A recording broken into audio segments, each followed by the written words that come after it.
Good day to Dr. Ali and Madam Fatin. We are from Group 15 and our topic for this project is emotive language in the Sarawak Malay language. In this group, we are consist of 5 members, which are Sharifah Zahara, No Aina Sabrina, Alia Natasha, Yashwini Anna Papandawo, and of course me, myself, Marina Chong, as the leader of this group. We will meet again. For now, I will pass on to the first presenter to present the introductions of this project. Assalamualaikum and good day to Dr. Ali. My name is Noaina Sabrina bin Abdul Nasir, and today I'll be explaining my part, which is the introductions. Malay language serves as an integrating device between the inhabitants of the Malay Peninsula and the states of Sabah and Sarawak in Borneo. But in Sarawak is a Malaysian state located in southwestern section of Borneo Island. However, unlike in West Malaysia, the Sarawak Malay speaks a dialect that is incomprehensible to the majority of the country's Malay. It is unmistakably a Malay language, despite the fact that its evolution has taken a unique turns on its path to its current shapes and form. The concept of emotion has been found to be strongly linked to language.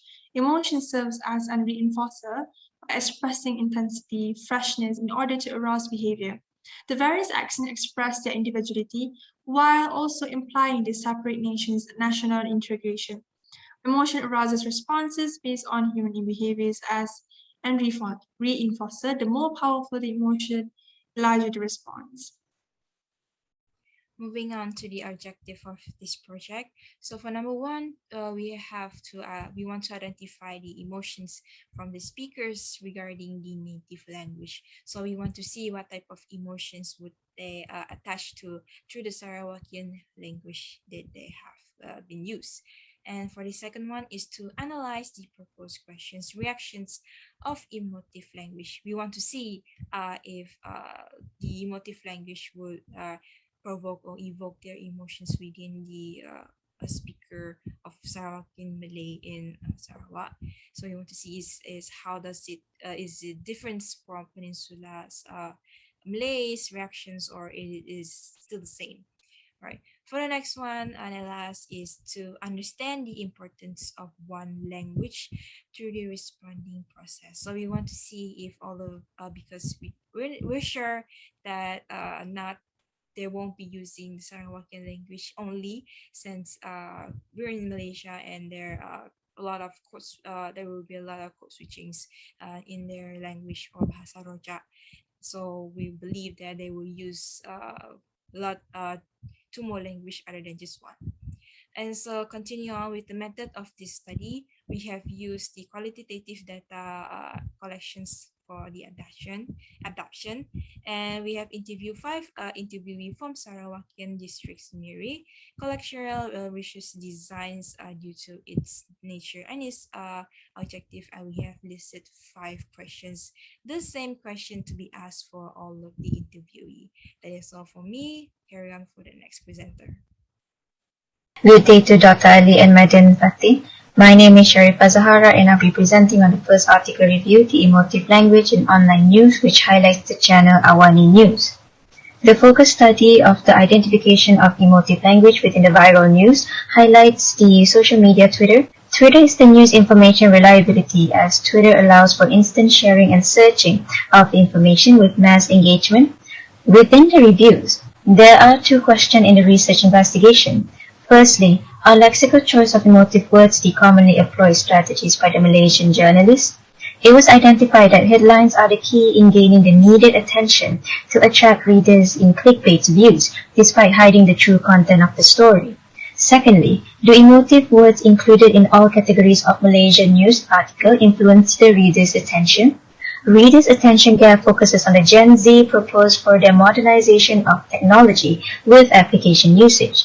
Therefore, the emotive words or phrases would influence youngsters' attention to the news article headlines such as anxiety and depression. In the methodology, the qualitative research conducted through 14 headlines of the viral news articles from the Awani News Twitter with the help of Twitter audit to ensure the articles are not associated with fake readers. Based on the findings, 13 out of the 14 viral news headlines had been used with emotive words or phrases, which also inputted in the highlighted articles such as online community, a real situation, and in the controversial issues. Hypothetically, there are existing connection between emotive language usage and speakers' attention in the news. That is all from my article review, and I will pass to the next member for their article reviews. Carry on with the article 2, the relationship between language learning strategies and positive emotions among Malaysian ESL graduates. So this is one of the research paper that the researchers is very interested in how the relationship and the co-productions between language learning strategies and also the positive emotions. So how does these positive emotions could affect the uses of language learning strategies within the Malaysian ESS undergraduates. So they have three aims for their own paper, and the method they have used is sequential explanatory design, which is a design with two phases. With a mixed method. All right. So from here, they have shown is that they want to identify within the method if it's really connected between the language learning strategies and the positive emotion. The positive emotions affect the language learning strategies. So what they have been seen and the result of finding is yes, it is. And the main result here is that the positive emotions is higher the higher uses of language learning strategies is. And on the other hand, if it's negative emotions, the lower the uses of language learning it is. So that is all from me. Moving on to the next presenter. Move on to the third article, which is ESL learners' performance in recalling emotion words. The dominant purpose of this article is to look into the memory of English emotions terms by ESL students. The focus of the article is on how ESL students would assess Malay and English emotion words, as well as a comparison of the emotionality strengths of the two languages. This study also investigates if the age of English language acquisition affects the recall of emotion words. In the article, there are three research questions that are focused to be discussed in the article. Questions are how ESL learners rate their emotion towards the selected emotion words, what are the words that they are able to recall, and how are the words they are able to recall related to the time they acquired the English language. Significantly, it shows how emotion plays a valued part in language as well as determining if the age of learning influenced the emotionality of the Malay and English languages. Move on to the methodology and findings. The method used in the study is using qualitative methods, where research is used for developing hypotheses and initial understanding. The method of the data collection are appropriate to the research questions. In the finding, participants gave their comprehension the highest rating, while reading and speaking received the lowest. Hi and a very good day to Dr. Ali. My name is Alena Tasha and today I will be presenting about the Article 4. So Article 4 is discussed about the relationship between language and emotion and the rules of language in expressing emotions. The author have found that emotion have 6 different categories which are anger, disgust, fear, happiness, sadness and surprise, and also investigate why masculine societies value independence, competitive and power, and why feminine cultures value social support, quality of life and independence. These countries, which are Arabic, North Africa, and Mexico, can be classified under the masculine society because people from these countries demonstrate and show sharp voice quality while indicating their emotions. Meanwhile, Sweden, Norway, and Netherlands are the countries that have the most feminist culture. Why? Because in these countries, both men and women are supposed to be modest, tender, and concerned with their quality of life. The method that researchers used in this study was data collecting, quantitative data, and data analysis. The process was based on observation in the hospital by observing the patient's emotion. And a written permission was obtained from the hospital management so as to allow the researcher to access the wards without harassment. The result indicates that there are instances in which a patient expresses sadness, fear, anger, disgust, sadness, anger within an utterance. Additionally, the result indicates that there are more occurrences of expression of sadness than other emotion categories in that particular hospital. A very good day to Dr. Ali. My name is Yashwini and I will be presenting my article, which is Article 5. The article's title is Emotion as one of the dominant factors of extralinguistic to succeed in language study. The main purpose of this article is the relationship to study the relationship of the second language of extralinguistic factors with the achievement of Malay among multilingual Malay students in full boarding schools in Malaysia, and also to study the dominant extralinguistic factor in learning a second language, which is emotion. There are two questions in this article, which is what are the dominant extralinguistic factors regarding the aspect of emotion based on the groups of students? And also, what are the dominant extralinguistic factors of emotion based on the research subject? The methodology in this article is qualitative method, surveys, and also interview. The researchers have used these three methods to complete their research. By using qualitative method, surveys and interview, the researchers have stated their statements and the findings very clearly in the article. I'll pass to the next slide. My name is Sharifa Zahara and I will be presenting the first interviewee's portion, Melissa Ahin from Miri, Sarawak. In the interviewee biography, the user's language is Sarawak Malay. Her status remained educated and proceeds to working and helping her mom's business within the Miri area. Her current priority is money-wise and a family-oriented girl. Despite her priorities, her interest of studying business remains unsure based on her preference and the readiness of moving differently. In the findings, her emotions showed the unsureness of a few question-related words or phrases, such as proud of yourself and happy. Next, the emotion revealed as reserved in sharing opinion related with the words problem and changes the outcome. In the question with the word advice, provoked the emotion of assuredness with confidence. Overall, the usage comparison of native language promotes valued and genuine responses than using the second language. In the analysis, the first feature in the concrete versus abstract in the responses for effective for a clear answer. In the interviewee's responses, there are both versions such as yes for now or pretty much, which is the abstract answers, and the concrete answer after asking repeatedly, such as unhappy with my life or my work, friends, and family. In the second feature is the concise language to express the message to eliminate excessive wordiness, such as the repetitive answer of I'm not sure and I don't know in Sarawak Malay language, in a sentence proposing the genuine answer in the question. In the third feature is the formality of language which should match the situation. In this situation, the question remains generalized and informal of interviewees' responses to receive an impact of inner emotion. That is all from my interviewee portion, and I will pass to my group members for their interviewee portion. Thank you, Zara. Moving on to the second interviewee, interview by me, Marina Chong. So this is the biodata of the interviewee. Of course, she's from Sarawak district from Miri. So a lot of what I can see from this interviewee is that she has shown a lot of different types of emotions within different questions. So as you can see on the screen is that she's shown a lot of gratitude, confidence, agitated, sad, and satisfactions. There's also both combination of gratitude and satisfactions within the questions there.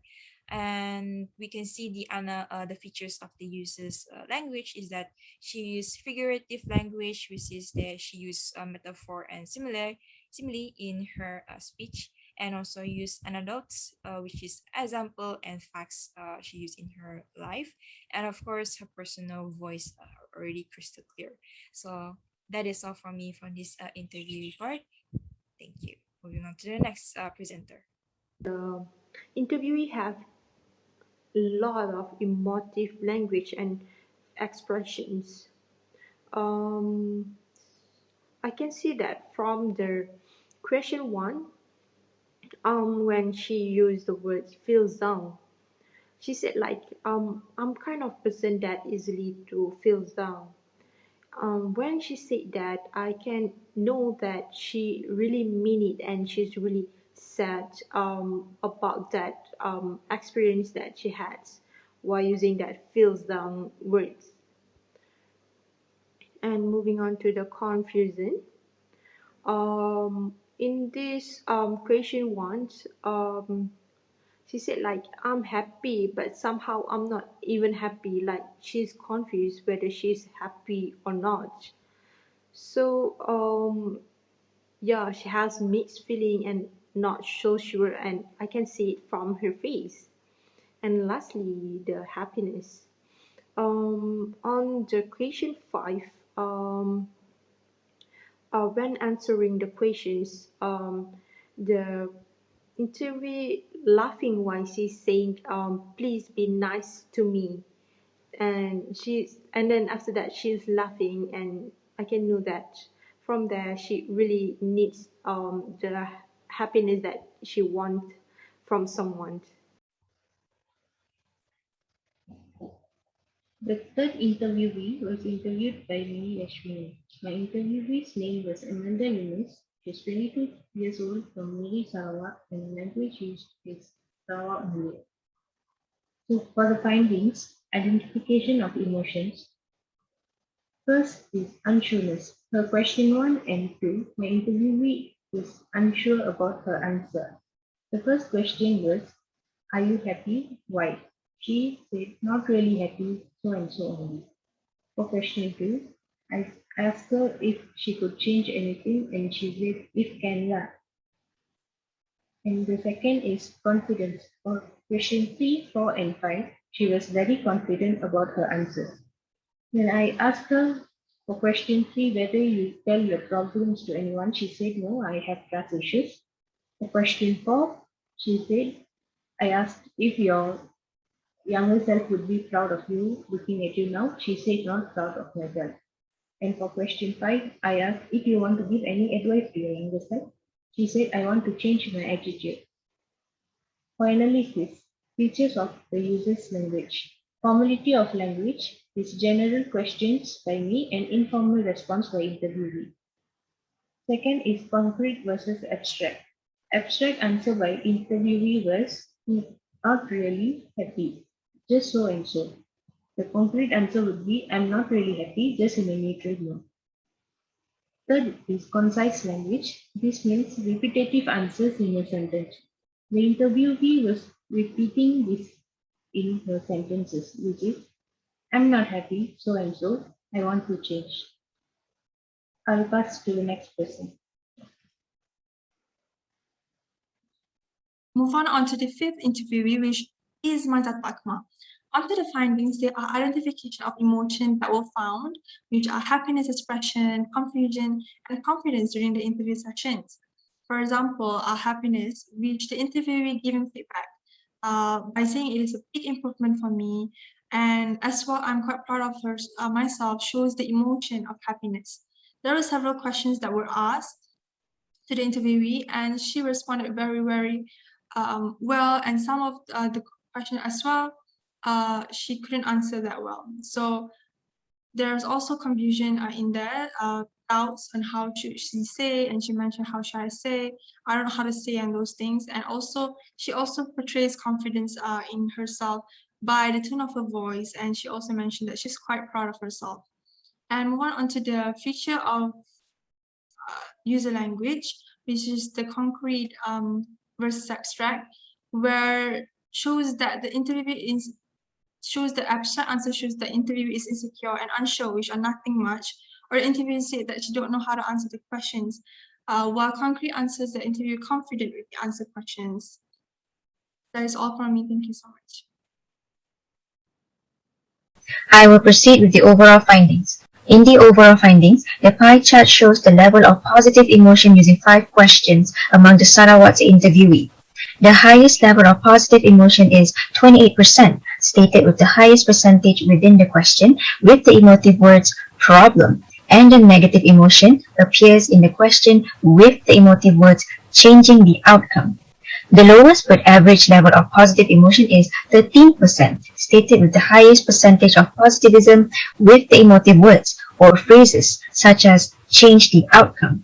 The question with the majority of positive emotion from the Sarawakian interviewees is the third question with the emotive word problem, which also has least percentage of positivism with 38%. That is all from my finding as my last part of the presentation, and I will pass to my group member Alia for her discussion portion. Thank you. In the discussion, I believe that this research brought us students to be aware of how important the usage of emotive words and expression in our daily life in order to understand one's unspoken inner self. In the article, we highlight on how often reactions or expression of the interviewee have made depending on the 5 questions that we have given to them.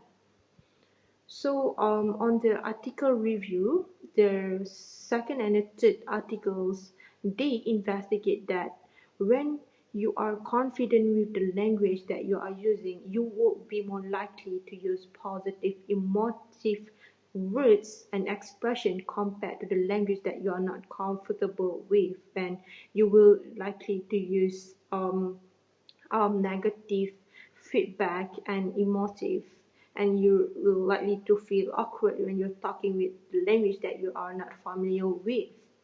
And I believe with these two articles, as you can see that during the interview sessions, most interviewees will use positive emotions when they are talking about something that they are citing about, because they are using their mother language, so they are easily and freely to express their emotions.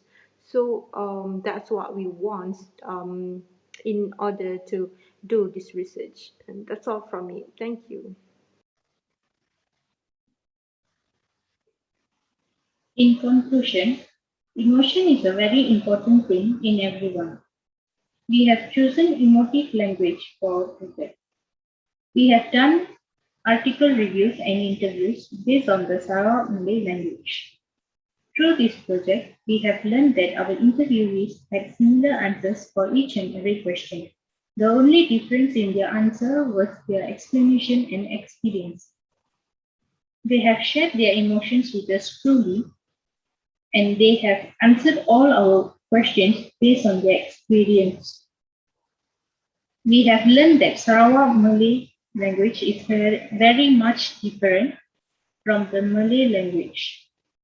Doing an article review for this project has very much helped us to understand our interviewees' emotions better. We have given a clear answer to our findings. The answers of the interviewees are separated into bar graphs according to the questions. This project has definitely taught us about emotive language, which is the topic we chose. And we have achieved our objective for this project.